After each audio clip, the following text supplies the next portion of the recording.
প্রিয় শিক্ষার্থীরা, আসসালামু আলাইকুম। অন্যরকম একাডেমিক কেয়ার থেকে শরীফ বলছি। অনেক অনেক ভালো লাগছে আবার আপনাদের হাস্যজ্জ্বল মুখগুলো দেখতে পেয়ে। আমাদের আজকের পড়ার বিষয়বস্তু হচ্ছে ভয়েস চেঞ্জিং। যারা এসএসসি পরীক্ষার্থী আছেন তাদের উদ্দেশ্য করে ভিডিওটা বানানো। তাছাড়াও এইচএসসি তে যারা পড়ালেখা করছেন কিংবা এসএসসি স্টুডেন্টদেরও ছোট যারা আছেন তাদের ক্ষেত্রে এই ভিডিওটা খুবই কাজে আসবে। আমরা কিভাবে পড়বো সেটা যদি একটু বলি। এখানে একটা এক্সারসাইজ দেখছি, এই এক্সারসাইজটাকে আমরা দুইটা পার্টে ভাগ করেছি। প্রথমত এখানে আমরা সলিউশন দেখব এবং এই সলিউশনের আন্ডারে কিছু নোট পয়েন্ট আমি আপনাদেরকে বলে দিব, সেটাও আপনারা লিখে রাখতে পারেন। ওকে, ঠিক এভাবেই আমরা পুরো একটা প্যাকেজটাকে শেষ করার চেষ্টা করব। ফার্স্টে যে বিষয়টা আমরা দেখতে পাচ্ছি সেটাতে চলে আসেন। প্রথম কোশ্চেনটা এসেছিল ময়মনসিংহ গার্লস ক্যাডেট কলেজে। ময়মনসিংহ গার্লসে কি আসছে এবছর? The British set up this city. The British set up this city. Okay, প্রথম কাজ হচ্ছে ভাইয়া আমাদের কি করতে হবে? কোশ্চেনটাকে যখন সলভ করব, কোনো ভয়েস চেঞ্জ করতে গেলে প্রথমে যেটা করতে হয় সাবজেক্ট এবং অবজেক্টের জায়গাটাকে পরিবর্তন করতে হয়। তাহলে আমি আগে সাবজেক্টটাকে বের করি। আপনি দেখতে পাচ্ছেন এখানে সাবজেক্ট হচ্ছে দ্য ব্রিটিশ, এবং আমি যদি অবজেক্টের কথা বলি তাহলে এখানে অবজেক্ট কোনটা? দ্য সিটি, তাই না? সো আমরা সাবজেক্ট এবং অবজেক্টের জায়গাটা বের করে ফেললাম। কিভাবে বুঝলাম? ভার্বের আগে ব্রিটিশ আছে এবং ভার্বের পরে গিয়ে দি সিটি আছে, এটা স্বভাবতই বোঝা যায়। তাছাড়া বোঝার আরো অনেক ওয়ে আছে, সেগুলো এখন আর না বলি। চলে আসি আমরা সলভে। প্রথমে কি করব? আমরা যেটা করব, সাবজেক্ট এবং অবজেক্টের জায়গাটা ইন্টারচেঞ্জ করব। সাবজেক্ট এবং অবজেক্টের জায়গাটা কি করব? ইন্টারচেঞ্জ করব। দ্যাট মিন্স দিস সিটি, সলিউশনে দিস সিটি এবার আগে আসবে। আসলো দিস সিটি। এখন আমরা তাহলে প্রথমে কি করলাম? আমরা একটু নোটগুলো লিখে রাখি। প্রথমে যেটা করলাম, সাবজেক্ট অবজেক্ট পরিবর্তন, এটা আমাদের প্রথম কাজ ছিল। তাহলে সাবজেক্ট অবজেক্ট পরিবর্তন করলাম, আমরা আগে অবজেক্টটাকে সাবজেক্টের জায়গায় নিয়ে আসলাম। দ্বিতীয় কাজ যেটা হবে টেন্স এর পরিবর্তন। এখন আমরা যেটা করব, আমাদের সেকেন্ড কাজ টেন্স কে পরিবর্তন করব। আমাদেরকে আগে বুঝতে হবে, আমাদেরকে আসলে ভাই আগে বুঝতে হবে যে এখানে এই এই যে ভার্বটা আছে সেট আপ, এটা আসলে কোন টেন্সে আছে, তাই না? আমরা একটু ব্যাকগ্রাউন্ড দেখতে চাচ্ছি। ব্যাকগ্রাউন্ড দেখতে চাচ্ছি এভাবে যে আমরা এখানে সেট কে চুজ করলাম। তাহলে আপনারা জেনে থাকবেন যে সেট একটা ভার্বের প্রেজেন্ট ফর্ম। আপনার যদি মনে হয় কখনো আপনি ভার্বের পাস্ট ফর্ম হিসেবে সেট কে ইউজ করবেন, দেন এটাও আসলে সেট।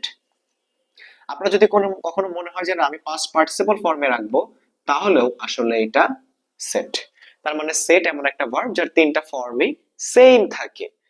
তাহলে এখন এখানে যে বিষয়টা হচ্ছে যে এই সেট আপ, এই সেট এইটা কি প্রেজেন্টের হবে নাকি পাস্টের হবে, তাই তো? আবারও আসি, দেখেন এখানে আমি সাবজেক্টের কথা যদি একটু বলি, আবারও একটু লিখছি সাবজেক্টের বিষয়টা। সাবজেক্ট এখানে কি ছিল? সাবজেক্ট এখানে ছিল মেবি, আমি যদি ভুল না করি তাহলে সাবজেক্ট হচ্ছে দ্য ব্রিটিশ। সাবজেক্টটা কি? The British. এখন আমাকে বলেন যে এই যে সাবজেক্ট দ্য ব্রিটিশ, ও ও আসলে থার্ড পারসন কিনা? হ্যাঁ, থার্ড পারসন। ও সিঙ্গুলার কিনা? হ্যাঁ, সিঙ্গুলার। তাহলে ভাইয়া যদি সেটা প্রেজেন্ট টেন্সেরই হতে হয়, কি হতে হয়? প্রেজেন্ট টেন্সেরই হতে হয়, তাহলে সাবজেক্ট থার্ড পারসন সিঙ্গুলার, ভার্বের সাথে নিশ্চয়ই এস হওয়ার কথা ছিল, ছিল কিনা? কিন্তু আবার কোশ্চেনে আসেন, এই যে subject third person singular the British, এর সাথে তো আসলে সেটস হলে আমরা বলতে পারতাম এটা প্রেজেন্ট, তাই না? যেহেতু সেটস নেই, তার মানে এই যে ভার্বটা এটা পাস্ট। আমরা এখন যে টেন্সে পরিবর্তন করব এটা পাস্ট টেন্স অনুযায়ী পরিবর্তিত হবে। কি অনুযায়ী হবে? পাস্ট টেন্স অনুযায়ী। পাস্ট টেন্স অনুযায়ী পরিবর্তন করার ক্ষেত্রে আমরা এখানে অক্সিলারি ভার্ব রাখবো ওয়াজ, এবং তারপরে কি রাখবো? ভি3। আমরা একটু আগে দেখে আসছি সেটের তিনটা ফর্মই সেম, তাহলে ভি3 হলো। এখানে একটা বিষয় আগে লিখে দেই আপনাদেরকে, টেন্সের পরিবর্তনে দুইটা জিনিস সবসময় মাথায় রাখতে হয়। টেন্সের পরিবর্তনে দুইটা জিনিস সবসময় মাথায় রাখতে হয়। নাম্বার 1, অক্সিলারি ভার্ব লাগবে। নাম্বার 2, ভি3 লাগবে। এই দুটা কথা একটু মাথায় রাখবেন। অক্সিলারি ভার্ব, এই যে দেখেন আমি একটা অক্সিলারি ভার্ব লিখেছি, এবং ভি3, এই যে একটা ভি3 লিখেছি। যখন প্যাসিভ করবেন সবসময় প্যাসিভের টেন্সের পরিবর্তনের ক্ষেত্রে এই দুটা বিষয় মাথায় রাখবেন, ঠিক আছে? ওকে, দেন আমরা এখানে একটা প্রিপজিশন ইউজ করি, সেটা বাই হতে পারে, সেটা টু হতে পারে, সেটা ফর হতে পারে, এটা বিভিন্ন ক্ষেত্রে বিভিন্ন রকম হয়। তবে আমরা বাইটাকে সবচেয়ে বেশি দেখি আর কি, এটা সবচেয়ে কমন একটা আর কি প্রিপোজিশন বলা যায়, এটা সবচেয়ে কমন ভাবে সবচেয়ে বেশি ইউজ হয়। তো আমি এখানে সেট আপের পরে বাই লিখলাম, বাই, দেন আমাদের এই যে সাবজেক্টের জায়গাটা ছিল ও আবার অবজেক্টের জায়গায় চলে যাবে দ্য ব্রিটিশ। এইটুকুই হচ্ছে answer, the city was set up by the British. So হ্যাঁ, এইটুকু করলেই আসলে ভয়েসটা হয়ে যাবে। এখান থেকে নোট পয়েন্ট হিসেবে কি রাখতে পারি সাবজেক্ট অবজেক্টের জায়গাটা পরিবর্তন হবে। অফকোর্স আপনারা দেখতে পাচ্ছেন আমরা শুরুটাই করেছি সাবজেক্টের জায়গায় অবজেক্টকে দিয়ে, অবজেক্টের জায়গায় সাবজেক্টকে বসিয়ে, পরবর্তীতে আমরা টেন্সের পরিবর্তন করলাম। কিভাবে করলাম? টেন্সের পরিবর্তন করার ফলে আমাদেরকে দুইটা চেঞ্জ আনতে হয়েছে, আমাদেরকে অক্সিলারি ভার্ব লিখতে হয়েছে, আমাদেরকে V3 করতে হয়েছে। কখন করতে হয়েছে? প্যাসিভ করতে গেলে। আমরা একটু পরেই অ্যাক্টিভ করতে গেলে আবার ঠিক উল্টা প্রসেসটাই ফলো করব। আশা করি কোশ্চেনটা বুঝতে পেরেছেন। সেকেন্ড প্রশ্নতে চলে আসেন। আচ্ছা, ঝিনাইদহ ক্যাডেট কলেজের এবছরের টেস্ট পরীক্ষায় আসা প্রশ্নটা আমরা একটু পড়ে দেখি। So a student must widen his mind and soul to perceive humanistic feelings. আচ্ছা, কি যেন কাজ ছিল? প্রথমেই সাবজেক্ট এবং অবজেক্টের জায়গাটা চিহ্নিত করে ফেলা। তাহলে আমি যদি এখানে একটু বক্স করে বলি ভাইয়া, এটা হচ্ছে বাক্যের সাবজেক্ট, কোনো সন্দেহ নাই। আচ্ছা, আমি যদি অবজেক্টের কথা বলি তাহলে ভার্বের পরেই অবজেক্ট থাকে, তার মানে হিজ মাইন্ড এন্ড সোল, এইটুকু অবজেক্ট। খুব সুন্দর। তাহলে যে জিনিসটা আমরা বের করলাম, আমরা সাবজেক্ট বের করলাম, আমরা অবজেক্ট বের করলাম। ঠিক আছে, কি কি বের করলাম? সাবজেক্ট এবং অবজেক্ট। কথা আসতে পারে, কথা আসতে পারে যে এই যে এখানে আসছে, এখানে যে আসছে সো, ওর পরিচয়টা আসলে কি, সো এর পরিচয়টা কি? আমি যদি একটু বলি, সো হচ্ছে এই জায়গায় একটা অ্যাডভার্ব, অ্যাডভার্ব নিয়ে কোনো মাথা ব্যথা নাই, ও যেভাবে আছে শুরুতে এভাবেই বসাই দিবেন। স্টুডেন্ট, এটাকে আমরা কি যেন বের করলাম? সাবজেক্ট হিসেবে বের করলাম, আর হিজ মাইন্ড এন্ড সোল কে আমরা অবজেক্ট হিসেবে বের করলাম। এখন আবার এখানে আরেকটা প্রসঙ্গ চলে আসে। আরেকটা প্রসঙ্গ কি? যে এই এটা একটু আমি অন্য কালার দিয়ে লিখছি, অন্য কালার দিয়ে আন্ডারলাইন করে দেই, বক্স করে দেই, যে এই যে to perceive humanistic, to perceive humanistic feelings, এই অংশটুকুর নাম কি আসলে? এই হলুদ অংশটুকু, ওকে, হলুদ অংশটুকুকে আমরা আবার কি বলবো? এই যে অংশটুকু, এই অংশটুকুকে আমরা আবার কি বলবো? এই অংশটুকুকে আমরা বলবো এক্সটেনশন বা বাক্যের অতিরিক্ত অংশ। মনে রাখবেন, এক্সটেনশন, অ্যাডভার্ব এইসব আমাদের বাক্যে কোনো এফেক্ট ফেলবে না। এগুলি যেমন আছে সেভাবেই লিখতে হবে, এগুলি যেমন আছে সেভাবেই লিখতে হবে, যেখানে আছে সেভাবেই লিখতে হবে। বাকি কাজটা আমরা অ্যাজ ইউজুয়াল করে আসি। তাহলে সো এর জায়গায় অ্যাডভার্ব, সো কোনো চেঞ্জ হলো না, আমরা সো বসাবো। এবার আমরা সাবজেক্ট অবজেক্টটাকে চেঞ্জ করি। আমাদের প্রথম কাজ ছিল অবজেক্টটাকে সাবজেক্ট বানানো, তার মানে হিজ মাইন্ড এন্ড সোল, এটাকে আমরা শুরুতে নিয়ে আসলাম। এবার আমরা টেন্সের পরিবর্তন, 2 নাম্বার কাজ ছিল কি? টেন্সের পরিবর্তন। এবং টেন্সের পরিবর্তনের ক্ষেত্রে আমাদের আরো দুইটা কাজ ছিল, অক্সিলারি ভার্ব নেয়া, V3 নেয়া। একটু খেয়াল করে দেখলে আপনারা এখানে বুঝতেই পারবেন যে এখানে যে টেন্সটা আছে, এখানে যে টেন্সটা আছে মাস্ট ওয়াইডেন, এটা আসলে মডালস। এটা কি বলেন তো? এটা মডালস এর নিয়মে আসছে। কার নিয়মে আসছে? মডালস এর নিয়মে আসছে। সো আমরা এবার একটু ছোট্ট করে এখানে মডালস জনিত সমস্যাটা একটু ক্লিয়ার হয়ে নেই, যে মডালস দিয়ে যদি কখনো ভয়েস আসে ভাইয়া, তার অ্যাক্টিভ ফর্ম এবং প্যাসিভ ফর্ম কিরকম হবে? ঠিক আছে, মডালস এর অ্যাক্টিভ যেটা আমাদের এই এক্সারসাইজে আসছে, দেখেন খেয়াল করে, সাবজেক্টের পরে মডালস বসছে, মডালস এর পরে একটা ভার্বন বসছে, ভার্বনের পরে একটা অবজেক্ট বসে, আর এক্সটেনশন ছিল সেটা না লিখি, এভাবেই আসছে। যখন আমরা প্যাসিভ করব, আমরা সাবজেক্টের জায়গাটায় অবজেক্ট করলাম, এরপরে মনে রাখবেন মডালস কখনোই চেঞ্জ হয় না, মডালস এর জায়গায় মডালস বসাবো, মডালস এর পর আমি নতুন করে বি বসাবো, তারপরে ভার্বনটাকে ভার্ব বানিয়ে, তারপর বাই, তারপরে আমি সাবজেক্টটাকে বসিয়ে দিব। ঠিক আছে, ঠিক এই প্রসেসটাতেই আমরা এখন সলভ করি, খেয়াল করেন। তাহলে আমরা মডালসটাকে কখনোই চেঞ্জ করব না, তার মানে মাস্টের মতোই বসবে। আমরা নতুন করে রুলস অনুযায়ী বি নিয়ে আসবো। কি নিয়ে আসবো? বি নিয়ে আসবো। কি নিয়ে আসবো? বি নিয়ে আসবো। এবার আমরা ওয়াইডেনটাকে ভার্বন হিসেবে এখানে পেয়েছিলাম, ওয়াইডেনটা এখানে ভার্বন হিসেবে পেয়েছি, বাট আমরা কি হিসেবে লিখবো? ভার্ব ট্রি হিসেবে লিখবো। তাহলে আমি ওয়াইডেনটাকে ভার্ব টু যদি করি তাহলে আমরা এটাকে ওয়াইডেন্ট বলতে পারি। ওকে, এরপরে আমরা বাই লিখবো। বাই এর পরে এই যা স্টুডেন্ট ছিল আর স্টুডেন্টকে এখানে লিখবো। ওকে, আর স্টুডেন্ট। এখন বিষয় হচ্ছে যে এক্সটেনশনটা তো আসলে শেষে ছিল, তাই আমরা শেষে এক্সটেনশনটাকে বসিয়ে দিব। এখানে লেখা নাই, বাট আমাদের এক্সটেনশন যেরকম ছিল সেরকমই বসাতে হবে। তাহলে টু পারসিভ হিউম্যান ফিলিংস। ওকে, সো এইটুকুই হচ্ছে এই বাক্যের এই ভয়েসটার আনসার। তাহলে নোট হিসেবে আমরা এখানে মডেলসটাকে নিতে পারি, মডেলসের রুলসটাকে আপনারা সবসময় মাথায় রাখবেন। তো বাদ বাকিটা তো আসলে গত একটু আগের এক্সাম্পলের মতোই ছিল। পরবর্তী এক্সাম্পলটা দেখেন, ফেনী গার্লস ক্যাডেট কলেজে এসেছিল ফেনীতে এবছর। এক্সাম্পলটা একটু পড়ে দেখি। টেক কেয়ার অফ এনভায়রনমেন্ট কি করতে বলেছে? প্যাসিভ করতে বলেছে। কি করতে বলেছে? প্যাসিভ করতে বলেছে। ফ্যাক্ট সেটা না, ফ্যাক্ট হচ্ছে যে আমি যদি আপনাদেরকে জিজ্ঞাসা করি যে টেক এটা পরিচয় কি, আপনারা বলতে পারবেন না? হ্যাঁ বলতে পারবেন। টেক হচ্ছে একটা ভার্ব এবং স্পেসিফিকলি এটা ভার্বের প্রেজেন্ট ফর্ম। আর এখন আরেকটা গুরুত্বপূর্ণ কথা বলেন তো, যে ভার্বের প্রেজেন্ট ফর্ম দ্বারা যে ধরনের বাক্যগুলি শুরু হয় তাদেরকে কি যেন বলে? তাদেরকে কি বলে ভাইয়া বলেন তো? ইম্পারেটিভ বাক্য বলে। কি বলে? ইম্পারেটিভ বাক্য বলে। তাহলে চলেন ছোট্ট করে আমরা এবার আবার নোটটাকে লিখে ফেলি। এখন আমাদের নোটটা হবে কাকে নিয়ে?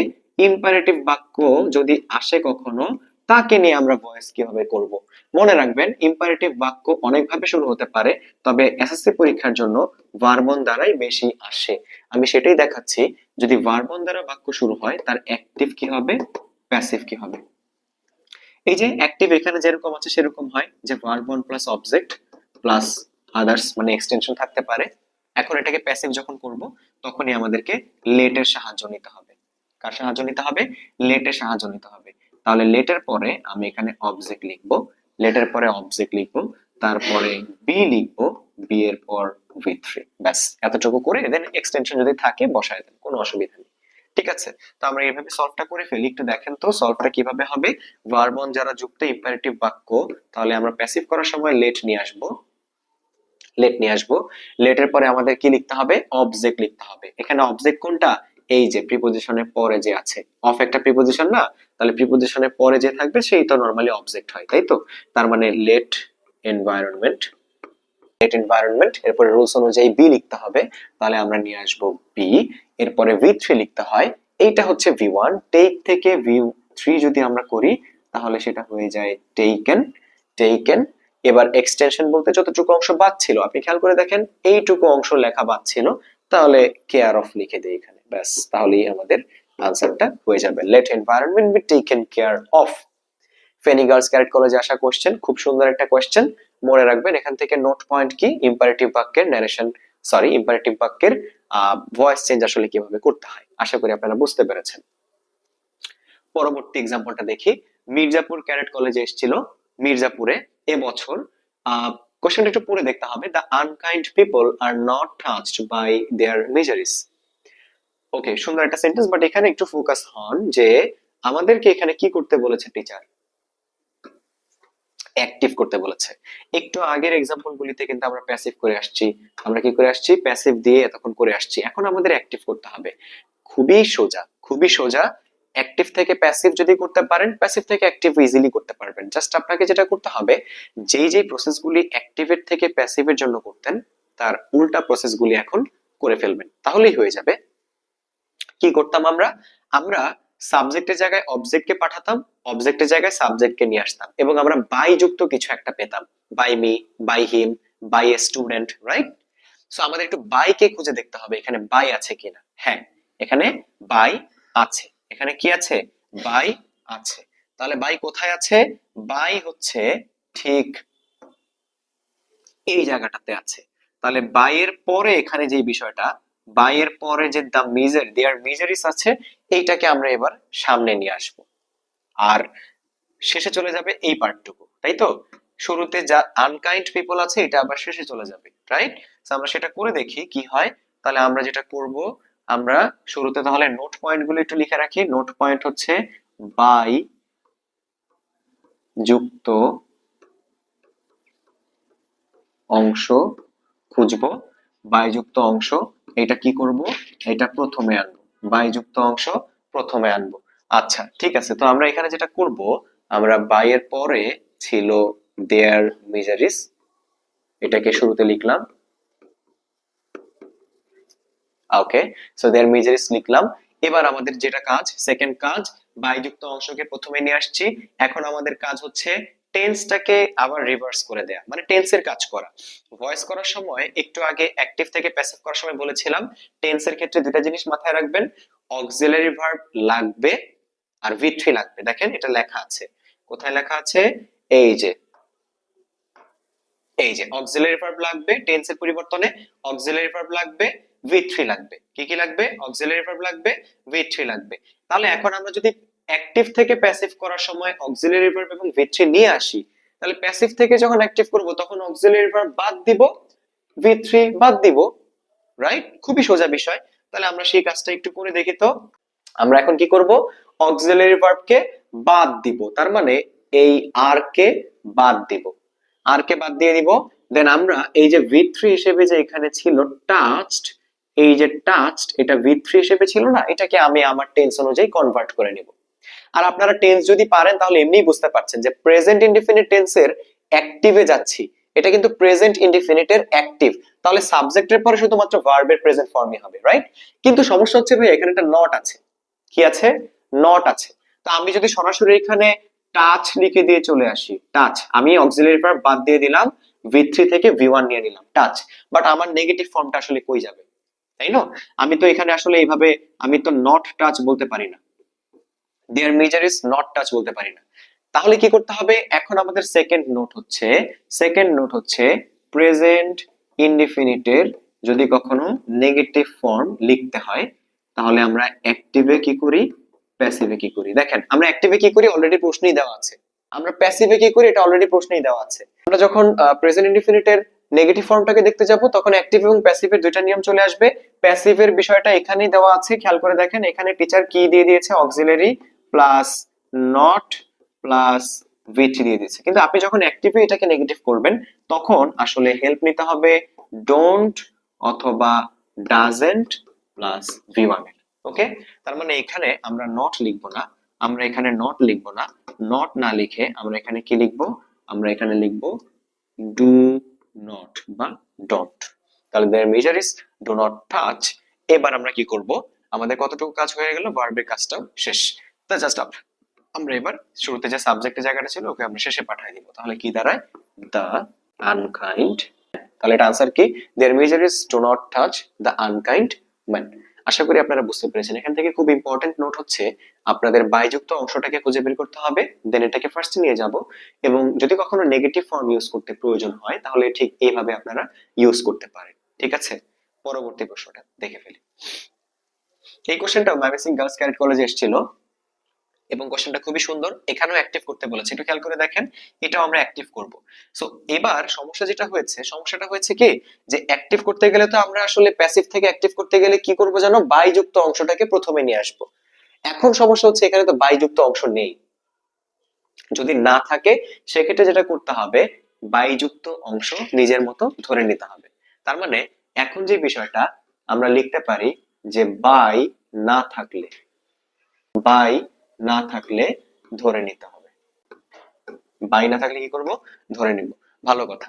সো আমরা এখানে বাই যুক্ত অংশ যেহেতু নাই, আমরা এখানে কিছু একটা ধরে নিচ্ছি। একটু দেখেন আমাদের মিনিং অনুযায়ী কি বলে, it is known as the city of education, এটাকে শিক্ষার নগরী হিসেবে বলা হয় বা এটাকে শিক্ষার নগরী হিসেবে পরিচয় দেয়া হয়। এখন বিষয়টা হচ্ছে যে শিক্ষার নগরী হিসেবে এটাকে বলে কারা আসলে, তাই না? এই প্রশ্নটা যখন আসবে তখনই বাই এর আনসারটা পেয়ে যাবেন। আমরা বলতে পারি যে হ্যাঁ মানুষ বলে, তাই না, পিপল বলে। সো আপনি এখানে বাই এরপরে কি ধরতে পারেন, দ্য পিপল। এই তো, এইটুকু জাস্ট আপনার কাজ, এইটুকু কাজ করলে আপনি এখন আগের নিয়ম একটু আগে যেভাবে করে আসছি এভাবেই করতে পারবেন। তো আমরা একটু আগে করি, আমরা কি বলেছিলাম যে বাই এর সাথের অংশটুকুকে প্রথমে নিয়ে আসতে হয়। তার মানে এখন আমরা যেটা করব, আমরা শুরু করব হচ্ছে দ্য পিপল কে দিয়ে। ভালো কথা। এবার আমরা সেকেন্ড কাজ কি করেছিলাম, যে যেই টেন্সের ভয়েস এখানে দিয়েছে সেইটার অ্যাক্টিভ ফর্মে চলে যাব, তাই না? তাহলে টেন্সটা দেখি, একটু টেন্সটা খেয়াল করেন তো। টেন্স হচ্ছে ইজ নোন, টেন্সটা কি, ইজ নোন। এটা কোন টেন্স, এটা প্রেজেন্ট টেন্স এবং প্রেজেন্ট ইনডিফিনিট টেন্স। তাহলে আবারও অ্যাজ ইউজুয়াল একটু আগে যেভাবে করেছেন, প্রেজেন্ট ইনডিফিনিট তো, তাহলে এখানে অক্সিলারিটা বাদ দিয়ে দেন, অ্যাক্টিভ করার সময় অক্সিলারি বাদ দিয়ে দেন, আর এখানে যে ভি3টা ছিল এটা তো নোন, এটাকে ভার্বের প্রেজেন্ট ফর্ম করে দেন, তাই তো? তাহলে আমরা একটু করে দেখি তো কেমন লাগে। তাহলে এখানে আমরা লিখবো হচ্ছে নোন থেকে নো। সুন্দর না? আচ্ছা, ধরেন এখানে আমি পিপল না ধরে যদি একটা সিঙ্গুলার কিছু ধরতাম, সাপোজ পারসন, কথার কথা, আপনি এখানে বাই এর পরে আর পিপল ধরেন নাই, এ পারসন ধরলেন, ওকে। সো অথবা আপনি এখানে এ পারসন না বলে এই বাক্যের সাথে সামঞ্জস্যপূর্ণ ধরলেন যে এভরিবডি, এটা ধরলে বেশি ভালো হবে। আমি ধরলাম হচ্ছে এভরিবডি, আমি এটা পারসনটাকে মুছে দেই, এভরিবডি। আমরা এবার কি বললাম? এভরিবডি। এখন যখন আপনি সাবজেক্ট হিসেবে এভরিবডিকে ধরবেন তখন কিন্তু আবার নো বলা যাবে না, তখন কি বলতে হবে? নোস। কারণ কি? ওই যে থার্ড পারসন সিঙ্গুলার হইলে ভার্বের সাথে এস যুক্ত হয়, ঠিক আছে? সো এই বিষয়টা বোঝানোর জন্য আর কি বলা। চলে আসি আমরা যেভাবে ছিলাম যেখানে সেখানে চলে আসি, ওকে। তাহলে দা পিপল নো, এরপরে আমাদের কি করতে হয়? এই যে ইট যে থাকে ভার্বের শুরুতে, আগে যে থাকে সাবজেক্ট হিসেবে যে থাকে, এখন সে অবজেক্ট হিসেবে চলে যাবে, ইট ভার্বের পরে চলে যাবে।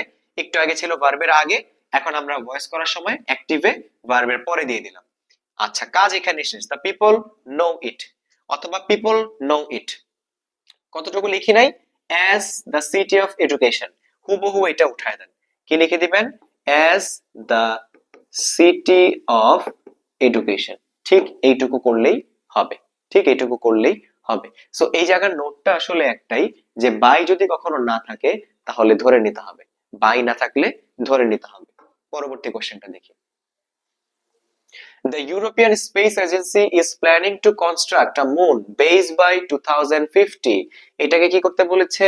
প্যাসিভ করতে বলেছে। সো প্যাসিভ করতে গেলে কোনো ঝামেলা নাই, আমরা প্যাসিভ করেছি অলরেডি অনেকগুলো, সেই রুলস অনুযায়ী আমরা এখন এটাও সলভ করে ফেলবো। প্রথম কাজ কি ছিল? সাবজেক্ট এবং অবজেক্টের জায়গা চেঞ্জ করা, রাইট? সাবজেক্ট অবজেক্টের জায়গা চেঞ্জ করতে গেলে তো আগে সাবজেক্ট অবজেক্ট খুঁজে বের করতে হবে। খুঁজে বের করে দেখি তো, এখানে ভার্বের আগ পর্যন্ত নরমালি পুরোটাই সাবজেক্ট হয়, সেই হিসেবে দা ইউরোপিয়ান স্পেস এজেন্সি এইটা হচ্ছে এই বাক্যের জন্য সাবজেক্ট, এই বাক্যের জন্য কি? সাবজেক্ট, ওকে। ভালো কথা। তাহলে অবজেক্ট কোনটা হবে? অবজেক্ট নরমালি ভার্বের পরের অংশটুকু হয়, তাই তো? পরের অংশটুকু হয় to construct a moon based by 2020 2050, sorry 2050। To construct একটা ভার্ব, এটাও একটা ভার্ব, সো এটা অবজেক্ট হবে না নিশ্চয়ই। তাহলে এর পরে দেখেন যে আ মুন, এইটা হচ্ছে মূলত অবজেক্টটা, ঠিক আছে? তাহলে বেস বাই 2050 কি? এটা এক্সটেনশন বলতে পারেন, এক্সটেনশন বা অতিরিক্ত অংশ, এটাকে এর সাথে লিখলেও হবে, না লিখলেও হবে। আমরা আগে একটু জায়গাটা চেঞ্জ করি। তাহলে আমরা কি করব? আমরা আ মুন এইটাকে আগে লিখব। তাহলে আমরা কি লিখব? আমরা লিখব আ মুন, লিখলাম আ মুন। সাবজেক্টের কাজ শেষ, মানে সাবজেক্টের জায়গায় অবজেক্টকে নিয়ে আসলাম, অবজেক্টের জায়গায় এখন সাবজেক্টকে নিব একটু পর, ওকে। এবার এবার টেন্সের কাজটা করি। এই যে টেন্স, এই যে বক্স করা অংশটুকু দেখেন, ইজ প্ল্যানিং, অ্যামিজারের সাথে আইএনজি, তার মানে এটা কোন টেন্স? এটা প্রেজেন্ট কন্টিনিউয়াস টেন্স, তাই তো? Present continuous tense. Present continuous টেন্সের অ্যাক্টিভে কিরকম আমরা দেখলাম? Auxiliary plus verb plus ING, তাই তো? আমরা এখন যাচ্ছি কোথায়? যাচ্ছি প্যাসিভে। প্যাসিভ করার সময় কি করতে হবে? অক্সিলারি লাগবে, ভয়েসের নিয়ম অনুযায়ী অক্সিলারি অবশ্যই লাগবে, তো অক্সিলারি থাকলো। এরপরে যেটা করতে হবে, বিইং লিখতে হবে। কি লিখতে হবে? বিইং লিখতে হবে প্যাসিভ করতে গেলে, দেন আপনি ভি3 করে ফেলেন, এইভাবে লিখতে হবে, ওকে। সো আমরা এটাই করছি। আমরা যেহেতু চাঁদ একটাই, তাই এখানেও ইজি হবে, এখানে অন্য কিছু হবে না, ইজ হবে প্রেজেন্টের। এবার আমরা প্ল্যানিং লেখার আগে এখানে আগে লিখবো বিইং, প্ল্যানিং থেকে আইএনজি বাদ দিয়ে দেন, প্ল্যানিং থেকে আইএনজি বাদ দিয়ে দিলে থাকে কি? শুধু প্ল্যান, তাই তো? এই প্ল্যানের ভি3 হিসেবে আমরা লিখতে পারি প্ল্যান্ড। তাহলে আমরা লিখলাম আ moon is being planned, is being planned। এবার এই যে ভার্বের আরেকটা অংশ ছিল না, এই ভার্বের অংশটা ভার্বের পাশেই বসায় দেন, তাহলেই ভালো হবে। তাহলে is being planned to construct। আমরা ভার্বের ঝামেলাটা শেষ করে ফেললাম। এবার আমরা বাই লিখব। ওই যে নিয়ম ছিল বাই, বাই এর পরে এই যে সাবজেক্ট সে এখন এখানে চলে আসবে, তাহলে by the European space agency, okay, so এতটুকু পর্যন্ত লিখলেই কিন্তু আনসার শেষ। বাট একটু ছোট্ট করে একটু এক্সটেনশনটাকে লিখে দেন। ওকে, এটা যেহেতু বাদ ছিল তাই আমরা ছোট্ট করে এখানে লিখে দিলাম বেস বাই 2050। ঠিক এটাই হচ্ছে এই বরিশাল জেলা স্কুলে আসা কোশ্চেনের সলিউশন। কি হবে? A moon is being plan to construct by the European space agency base by 2050। আশা করি আপনারা বুঝতে পেরেছেন। পাঁচটা কোশ্চেনের বিভিন্ন আঙ্গিকে আমরা দেখার চেষ্টা করেছি, অ্যানালাইসিস করার চেষ্টা করেছি যে পাঁচটা কোশ্চেন আসলে ডিফারেন্ট ডিফারেন্ট রুলস ভ্যারি করে হচ্ছে। এবং আমি যে নোটগুলি বলেছি সেই নোটগুলি একটু নিজেদের খাতায় রাখলে সবচেয়ে ভালো হবে পরীক্ষার আগের দিন রিভাইজ করার জন্য। এবং এতটুকু এনশিওর করতে পারি যে আপনাদেরকে যতটুকু পড়াবো ততটুকু থেকেই এক্সামে আসবে। ঠিক আছে? আমরা যেটা করব পরবর্তী ক্লাসে এরকম করে আরো 5টা এক্সাম্পল আমরা দেখব। আরো 5টা এক্সাম্পল দেখার পরে আরেকটা ক্লাসের মধ্যে আমরা যেটা করব, লাস্ট ক্লাসে র্যান্ডম প্র্যাকটিস সেশন রেখেছি। এই র্যান্ডম প্র্যাকটিস সেশনের যে কোশ্চেনগুলি আছে এগুলি আপনাদেরকে একটা ফাইনাল প্রিপারেশনের জন্য সবচেয়ে বেশি হেল্প করবে। ঠিক আছে? এখানে যে প্রশ্নগুলি আছে সবচেয়ে বেশি হেল্পফুল করবে আপনাদেরকে এই কোশ্চেনগুলো।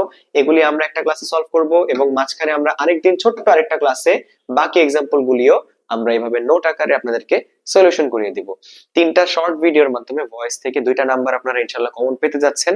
যারা যেই বোর্ডে আছেন না কেন অবশ্যই কমন পাবেন। সো এই বিষয়টাকে আপনাদের মাঝে ছড়িয়ে দেওয়ার জন্য আমরা কাজ করে যাচ্ছি। আপনাদের জায়গা থেকে আসলে আপনাদেরও তো কিছু দায়িত্ব থাকা উচিত, রাইট? আপনারা যেটা করতে পারেন আপনাদের ফ্রেন্ড সার্কেলের মাঝে ভিডিওটা শেয়ার করে দিতে পারেন। আপনাদের দূর দূরান্তের যত ফ্রেন্ড আছে, কাছের যত ফ্রেন্ড আছে সবার মাঝে শেয়ার করে দিবেন, যাতে করে তারাও ভিডিওটা দেখার মাধ্যমে উপকৃত হয়। তো আজকে এই পর্যন্তই, দেখা হচ্ছে খুব শীঘ্রই পরবর্তী ভিডিওতে। আসসালামু আলাইকুম।